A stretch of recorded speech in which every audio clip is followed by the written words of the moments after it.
is Claire. I am 35 years old. This is my story. It is a very sad story, but I need to tell it. Maybe it will help someone. Maybe it will help me. My house is quiet now, too quiet. The silence is a heavy blanket.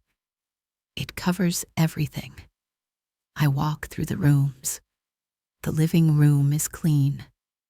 The kitchen is tidy. Everything is in its place, but everything feels wrong.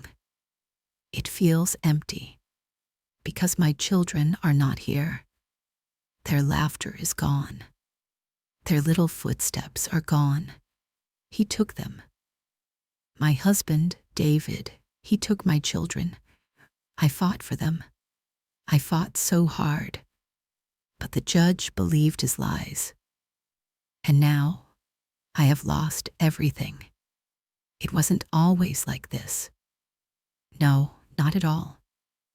I remember a time when this house was full of noise. Happy noise. It was our home. Mine, David's, and our two beautiful children, Leo and Mia. Leo is my brave boy. He has his father's dark hair and my blue eyes. He loves to build things with his Lego blocks. He could spend hours making tall towers and fast spaceships. Mia is my little sunshine. She has golden hair that shines in the sun. She loves to draw. She would fill pages and pages with colorful flowers and happy families. Our life was simple. It was happy. I thought it was perfect. I met David in college. He was smart. He was funny. He had a big, warm smile that made me feel safe. When he looked at me, I felt like I was the only person in the world. We fell in love. It was easy. It was beautiful. We got married 2 years after we graduated. We bought this small house with a green garden. We planned our future together. We dreamed of having a family, and our dream came true. First, Leo was born. My heart filled with a love I never knew before. Holding him in my arms, so small, so perfect. I promised him I would always protect him. Always. 3 years later, Mia came. My heart grew bigger. Now I had 2 little miracles. My life was complete. I was a mother. It was the only job I ever wanted. David was a good father. At least I thought he was. He played with the children in the garden. He taught Leo how to ride a bike. He read bedtime stories to Mia in a funny voice. He called them his little champions. He called me his super mom. We were a team. We were a happy family. I have pictures of us. So many pictures. Us at the beach, building sandcastles. Us in the park, having a picnic.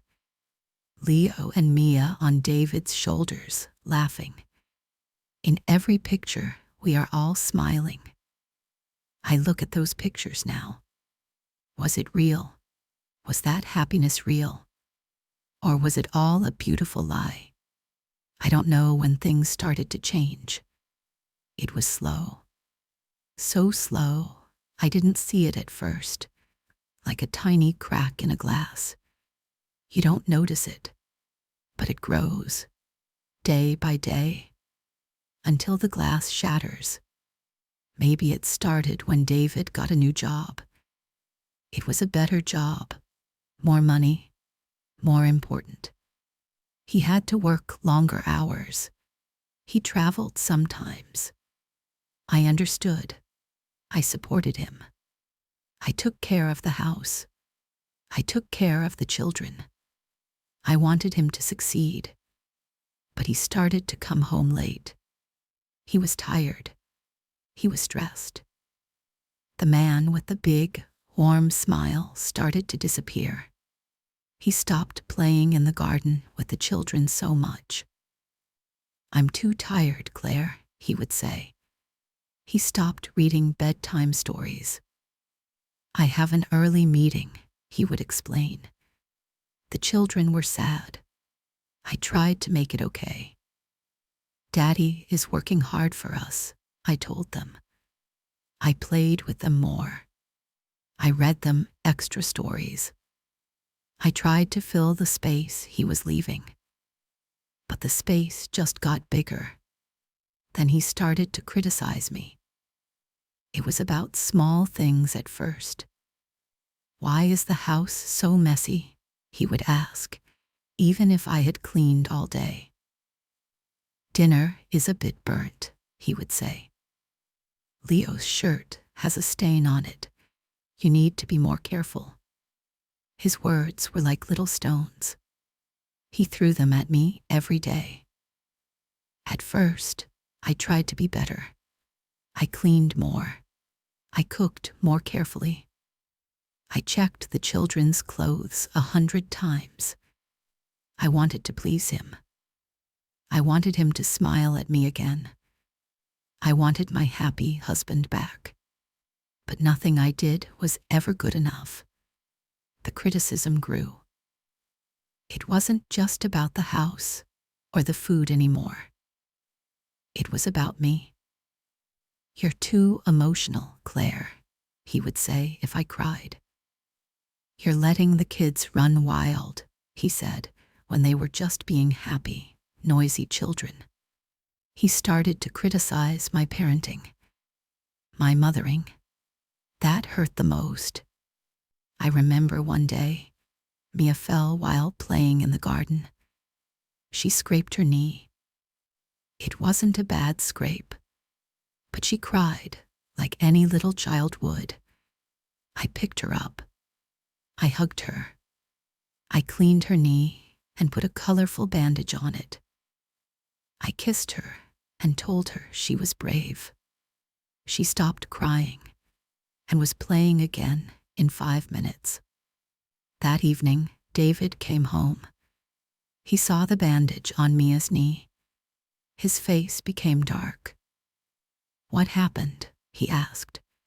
His voice was cold. I told him. He looked at me with disappointment. "You need to watch them more closely, Claire," he said. "This is your only job, to keep them safe. And you can't even do that properly." His words hit me like a slap. I felt so small, so useless. I was a good mother. I knew I was.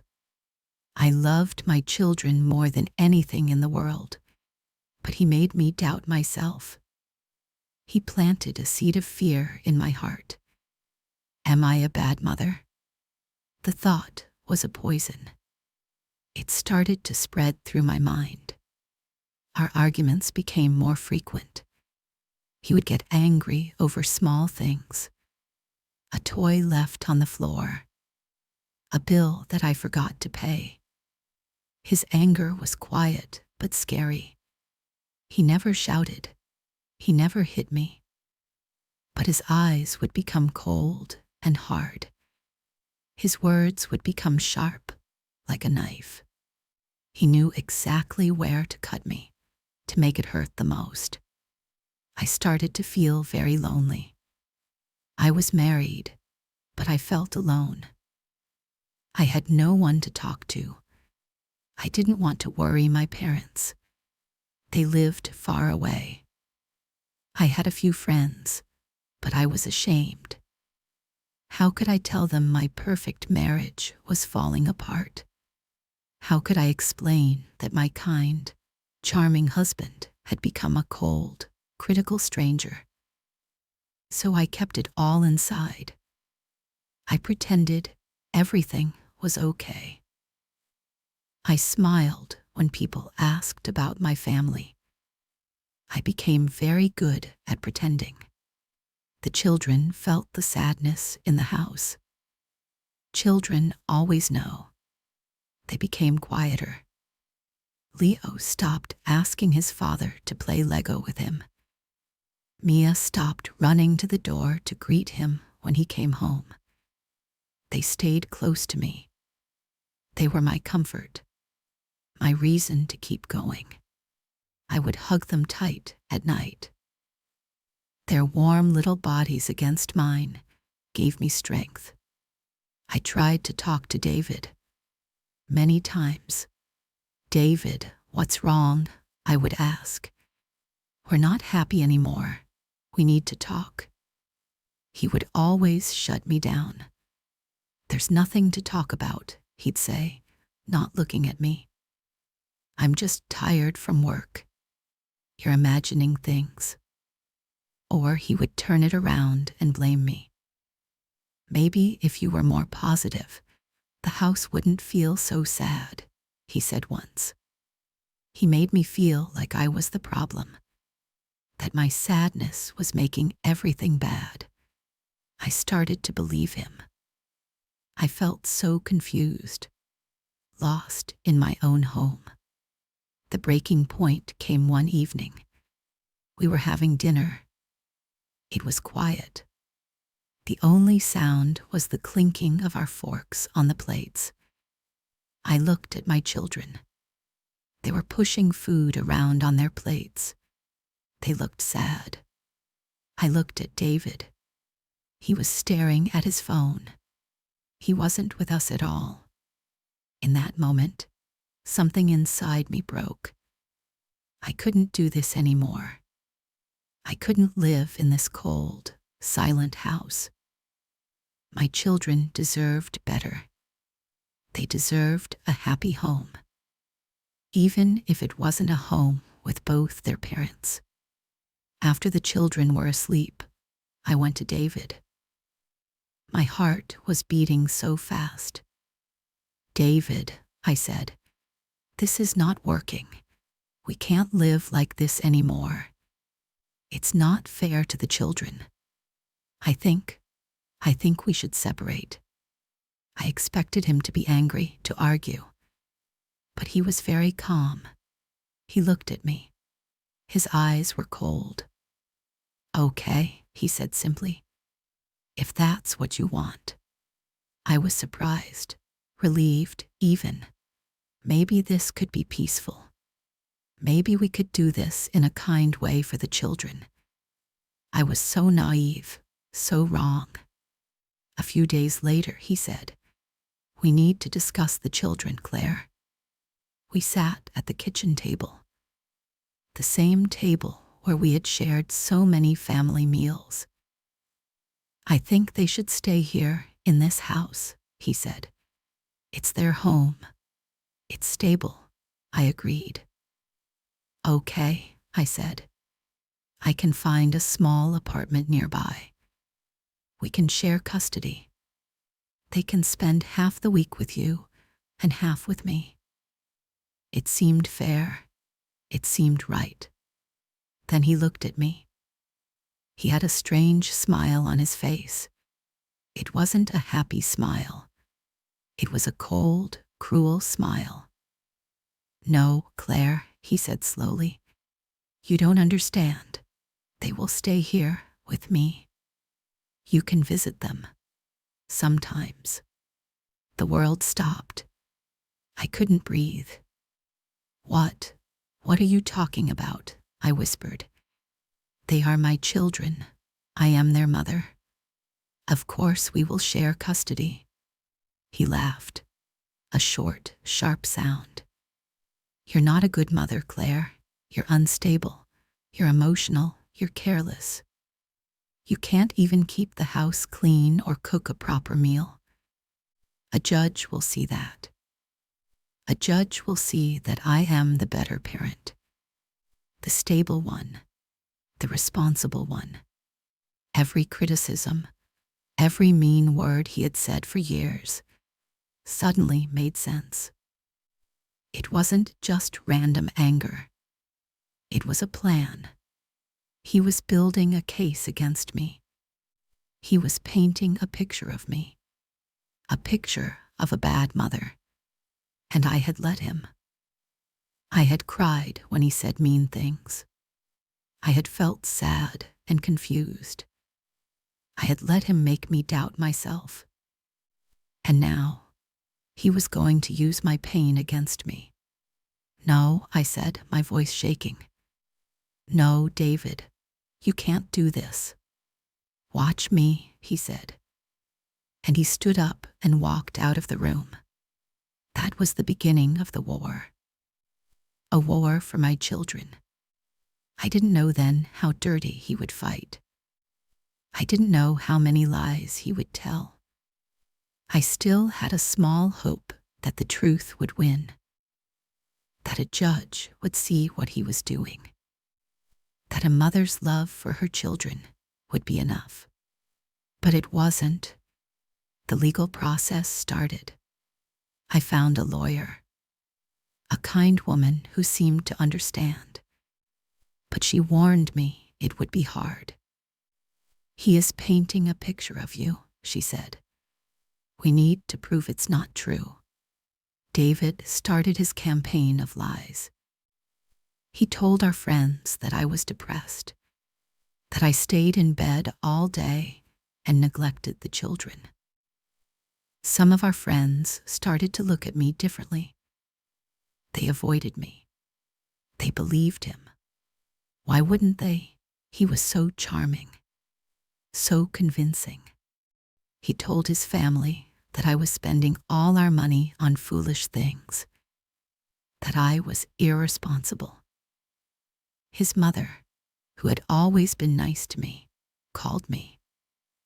She told me I was selfish. She said I was ruining her son's life. It felt like the world was turning against me. The walls were closing in. The only thing that kept me going was my children. During this time, we still lived in the same house. It was a nightmare. We were like two enemies, pretending for the children. David would be sweet and kind to me when Leo and Mia were watching. Here, honey, let me help you with the dishes, he would say with a smile. But as soon as the children left the room, his face would turn to stone. You will regret this, Claire, he would whisper. He started to turn the children against me. In small, clever ways. If Mia was crying, he would rush in and say, "What did Mommy do?" "It's okay, Daddy's here. Daddy will protect you." He made it seem like I was the source of their sadness. Leah started to get angry with me. "Daddy says you want to take us away from our home," he said one day. His little face was full of confusion and fear. It broke my heart. "No, sweetie," I tried to explain. "That's not true. I love you more than anything." But how can a child understand these adult games? He was poisoning their minds against me. The court date came closer. I had to write down everything. Every time he criticized me. Every time he lied. My lawyer said we needed proof. But how do you prove a cold look? How do you prove a cruel tone of voice? His abuse was emotional. It was invisible. There were no bruises to show the judge. Just the scars on my heart. We had to talk to a person from the court. A psychologist. This person would decide who was the better parent. I was so nervous. I tried to be calm. I tried to tell the truth. I talked about my love for my children. I talked about our happy memories. When the psychologist asked about David, I was honest. I said he had changed, that he was controlling and emotionally cruel. David's turn came. I learned later what he said. He was calm. He was reasonable. He cried. He said he was so worried about me. He said my depression was getting worse. He said I forgot to pick up the children from school once. It was a lie, a complete lie. But he said it with so much conviction. He said I left the stove on. Another lie. He said I shouted at the children all the time. A lie. Lie after lie after lie. He painted the picture he wanted the world to see. A picture of a perfect, worried father and a broken, unstable mother. The day in court was the worst day of my life. I felt sick. My hands were shaking. I sat there and I listened to David's lawyer describe me. He used words like negligent, unstable, erratic. He repeated all of David's lies. It felt like I was listening to a story about a stranger, a monster. It wasn't me. It was not me. When it was my turn to speak, my voice was small. I was scared. I looked at the judge. He was an old man with a serious face. He didn't look at me with kindness. He looked at me like he had already made his decision. I tried to tell my story. I tried to explain how David had changed, how he had manipulated me, how he was lying. But my words felt weak. My emotions were high. I started to cry. David had said I was too emotional, and there I was, crying in front of the judge. I was proving his point. I saw David look at me from across the room. He had a small, triumphant smile on his face. He was winning. My lawyer did her best. She showed pictures of me and the children, happy pictures. She had a friend of mine talk about what a good mother I was, but it wasn't enough. David's lawyer had the psychologist's report. The report said I was emotionally fragile. It said David was the more stable and consistent parent. The psychologist had believed his lies. Then the judge spoke. His voice was loud in the quiet room. He talked about stability. He talked about consistency. He talked about the children's best interests. And then he said the words that shattered my world into a million pieces. Sole custody is awarded to the father, Mr. David Miller. The mother, Miss Claire Miller, will have supervised visitation rights every second weekend. Sole custody, supervised visitation. The words echoed in my head. It meant I couldn't be alone with my own children. It meant a stranger would have to watch me when I saw them. It meant they were no longer mine. They were his. He had won. He had taken them from me. I don't remember leaving the courtroom. My lawyer was talking to me, but I couldn't hear her. My whole body was numb. The world was blurry. I got home somehow. I walked into the quiet house. I went to Leo's room. I saw his Lego spaceship on the floor. I went to Mia's room. I saw her drawing of our family on the wall, a happy family. A lie. I fell to the floor and I screamed. It was a sound of pure pain, a sound I didn't know a person could make. I had lost everything. My children, my life, myself. The fight was over, and I had lost. The first few weeks were a blur of pain. I didn't eat. I didn't sleep. I just cried. The silence in the house was my enemy. It was so loud. Every corner of the house held a memory. Leo laughing as he slid down the stairs on a cushion. Mia singing a silly song in the kitchen while I cooked. Their ghosts were everywhere. I would walk into their rooms and smell their scent on their pillows. I would hold their little clothes and just weep. The pain was physical. My chest hurt all the time. It felt like my heart was literally broken. My first supervised visit was torture. It was at a special center, a small room with a few old toys. A woman, the supervisor, sat in the corner with a notebook. She watched my every move. Leo and Mia came in.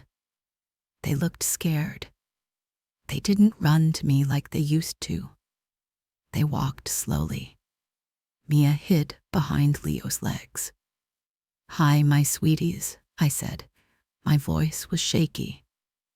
I tried to smile, but my face felt frozen. "Hi, Mommy," Leo said quietly. I tried to play with them. I picked up a book. "Should we read a story?" I asked. Mia shook her head. Leo just shrugged his shoulders. They were distant. They were confused. David had been talking to them. I knew it. He had been telling them lies about me. Maybe he told them I was sick. Maybe he told them I was dangerous. I tried to hug Mia. She let me, but her little body was stiff. She didn't hug me back. Leo let me hug him too, but he pulled away quickly. The 2 hours felt like an eternity, and it felt like a second. When the supervisor said, "Time's up," I thought I was going to die. I had to watch my children walk away. They didn't look back. I sat in that little room and sobbed until the supervisor told me I had to leave. This became my new reality. 2 hours every 2 weeks in a cold room with a stranger watching us. It wasn't enough. It was like starving and someone gives you 1 crumb of bread. It just makes the hunger worse. David made everything difficult. He would cancel visits at the last minute. "Mia is sick," he would text. Or "Leo has a birthday party to go to." I knew he was lying. He was punishing me. He was enjoying his power over me. I felt hopeless. I felt like giving up. What was the point of living if I couldn't be a mother to my children? The poison of his words was still inside me. Maybe he was right. Maybe I was a bad mother. Maybe they were better off without me. Dark thoughts filled my mind.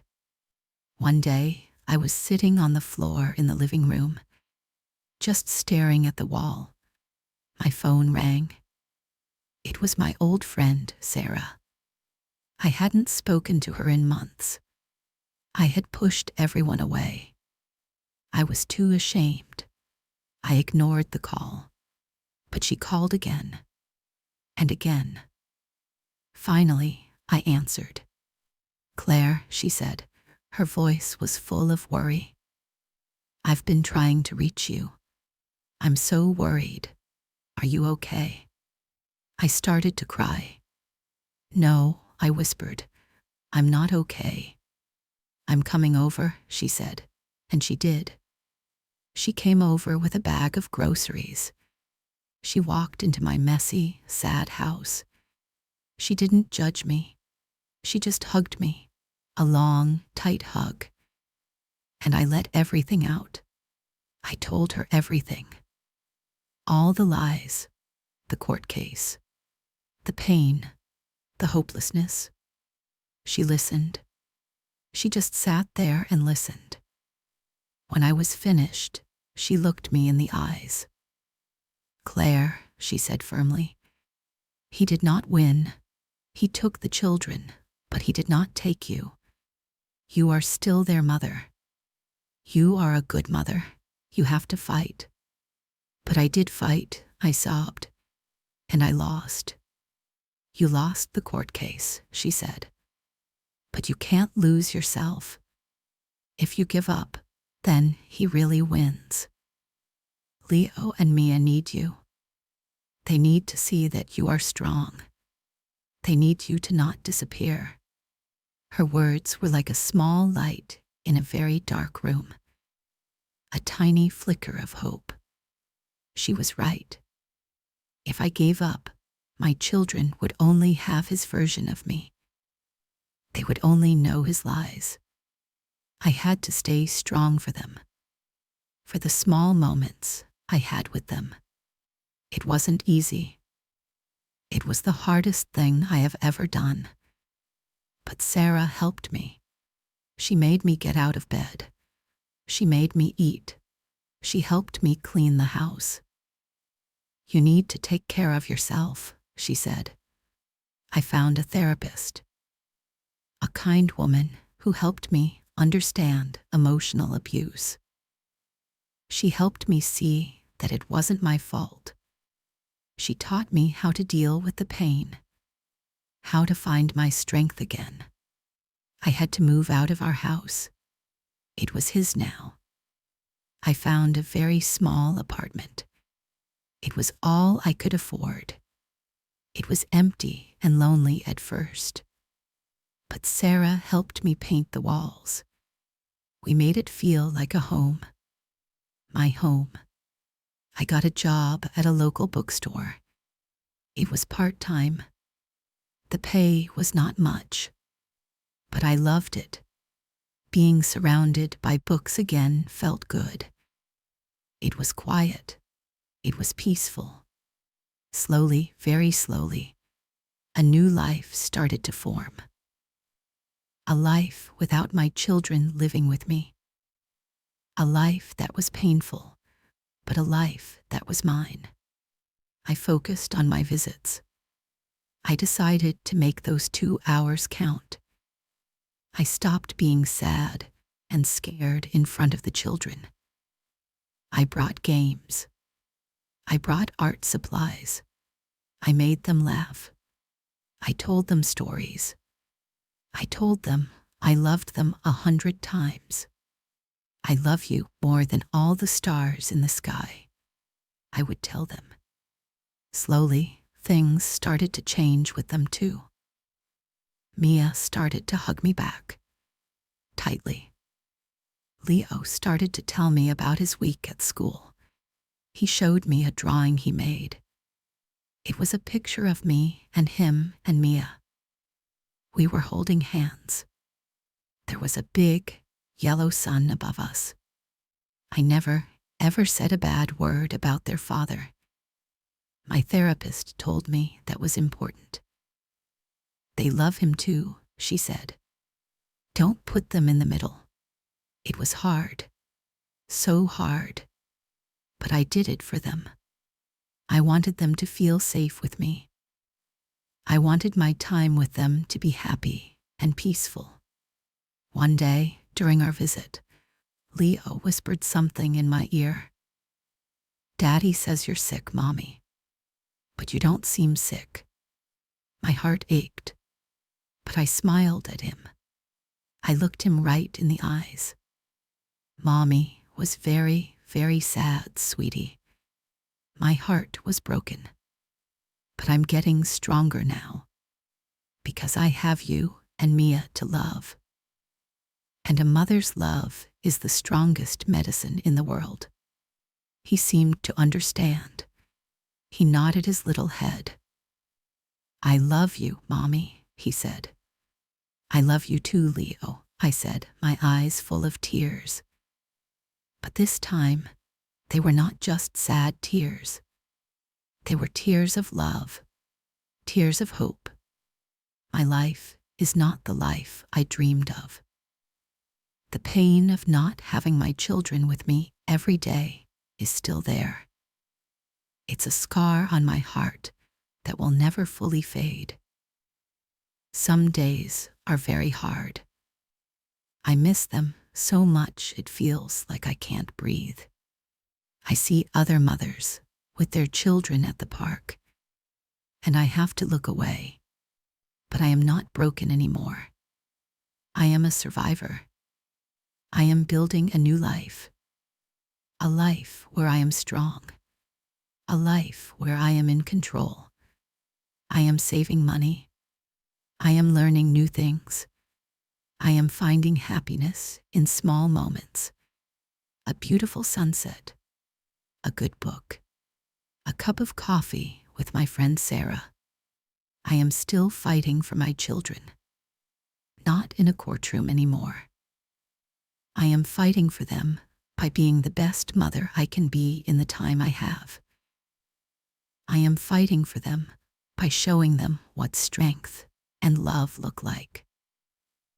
I hope that one day, when they are older, they will understand. I hope they will know the truth. I hope they will know how much I fought for them, how much I love them. If you are listening to my story, maybe you are in a dark place too. Maybe you feel like you have lost everything. Maybe someone has made you feel small and worthless. Please listen to me. Do not give up. You are stronger than you think. Find one small light, a friend, a hobby, a new day.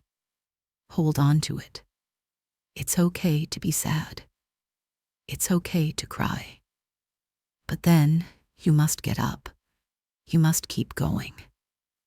Living a life of truth and strength is the best victory. It's a long road, but you are not alone. You can do this too. Keep fighting for you.